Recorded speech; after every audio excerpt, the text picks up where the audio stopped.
ನಮಸ್ತೆ ಎಲ್ಲರಿಗೂ golden spoon ಕಿಚನ್ಗೆ ಸ್ವಾಗತ. ನಾನು ರಮ್ಯಾ. ಇವತ್ತು ಈವ್ನಿಂಗ್ ಸ್ನ್ಯಾಕ್ಸ್ ಆಗಿ ಕ್ರಿಸ್ಪಿ ಆಗಿರುವಂಥ ಆಲೂಗಡ್ಡೆ ಬಜ್ಜಿ ಮಾಡೋಣ ಬನ್ನಿ. ಇದಕ್ಕೆ ಏನೇನು ಇಂಗ್ರೀಡಿಯೆಂಟ್ಸ್ ಬೇಕಾಗುತ್ತೆ ಅಂದರೆ, ಇಲ್ಲಿ ನಾನೊಂದು 2 ರಿಂದ 3 ಆಲೂಗಡ್ಡೆನ ಈ ಥರ ಮೀಡಿಯಮ್ ಸ್ಲೈಸ್ ಆಗಿ ಕಟ್ ಮಾಡಿ ಇಟ್ಕೊಂಡಿದ್ದೀನಿ. ಒಂದ್ಸತಿ ತೊಳೆದು ಇನ್ನೊಂದ್ಸತಿ ನೀರಲ್ಲಿ ಹಾಕಿ ಇಟ್ಕೊಂಡಿದ್ದೀನಿ. ನೋಡ್ಬೋದು, ಈ ಥರ ಮೀಡಿಯಮ್ ಆಗಿ ಕಟ್ ಮಾಡಿ ಇಟ್ಕೊಳ್ಳಿ. ಇದಕ್ಕೆ 1 ಕಪ್ ಆಗೋಷ್ಟು ಕಡಲೆ ಹಿಟ್ಟು, ಒಂದು 2 ರಿಂದ 3 ಟೇಬಲ್ ಸ್ಪೂನ್ ಆಗೋಷ್ಟು ಅಕ್ಕಿ ಹಿಟ್ಟು, ಒಂದು 2 ಟೇಬಲ್ ಸ್ಪೂನ್ ಆಗೋಷ್ಟು ನಾನು ಖಾರದ ಪುಡಿ ತೊಗೊಂಡಿದ್ದೀನಿ. ಒಂದು ಸ್ವಲ್ಪ ಸೋಡಾನ ತೆಗೆದಿಟ್ಕೊಂಡಿದ್ದೀನಿ. ನೀವು ಖಾರ ಕಡಿಮೆ ತಿನ್ನೋದಾದರೆ ಅಚ್ಚ ಖಾರದ ಪುಡಿ ಕಮ್ಮಿನೇ ಹಾಕ್ಕೊಳ್ಳಿ. ಇವಾಗ ನಾನೊಂದು ಬೌಲ್ಗೆ 1 ಕಪ್ ಆಗೋಷ್ಟು ಕಡಲೆ ಹಿಟ್ಟನ್ನು ಹಾಕ್ಕೊತಾ ಇದ್ದೀನಿ.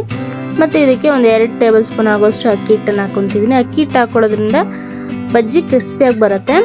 1.5 ಟೇಬಲ್ ಸ್ಪೂನ್ ಆಗೋಷ್ಟು ಖಾರದ ಪುಡಿ ಮತ್ತು ಸ್ವಲ್ಪ ಸೋಡಾ ಹಾಕ್ಕೊತಾ ಇದ್ದೀನಿ. ಸ್ವಲ್ಪ ಸೋಡಾ ಮತ್ತು ರುಚಿಗೆ ತಕ್ಕಷ್ಟು ಉಪ್ಪನ್ನು ಹಾಕಿ ಇದಕ್ಕೆ ಇವಾಗ ಸ್ವಲ್ಪನೇ ನೀರನ್ನ ಹಾಕ್ಕೊಂಡು ನಾವು ಅದನ್ನ ಚೆನ್ನಾಗಿ ಮಿಕ್ಸ್ ಮಾಡ್ಕೊಳ್ಳೋಣ. ಜಾಸ್ತಿ ಗಟ್ಟಿಯಾಗೂ ಇರಬಾರ್ದು, ಜಾಸ್ತಿ ತೆಳುವಾಗೂ ಇರಬಾರ್ದು.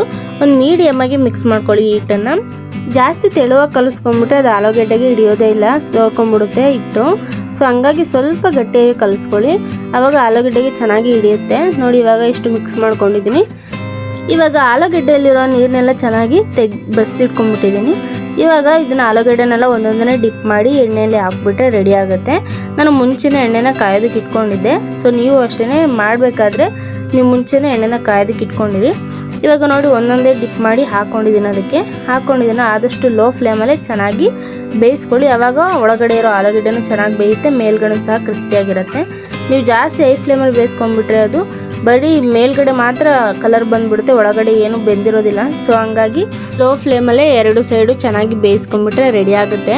ಟೀ ಜೊತೆ ಅಥವಾ ಏನಾದರೂ ಸ್ನ್ಯಾಕ್ಸ್ ತಿನ್ನಬೇಕು ಅಂದಾಗ ಈ ಥರ ಮಾಡ್ಕೊಳ್ಳಿ, ತುಂಬಾ ಚೆನ್ನಾಗಿರುತ್ತೆ ಆಲೂಗಡ್ಡೆ ಬಜ್ಜಿ. ನೀವು ಒಂದ್ಸತಿ ಟ್ರೈ ಮಾಡಿ ನೋಡಿ ಹೇಗಿತ್ತು ಅಂತ ಕಮೆಂಟಲ್ಲಿ ತಿಳಿಸಿ. ಇಷ್ಟ ಆದರೆ ಲೈಕ್ ಮಾಡಿ.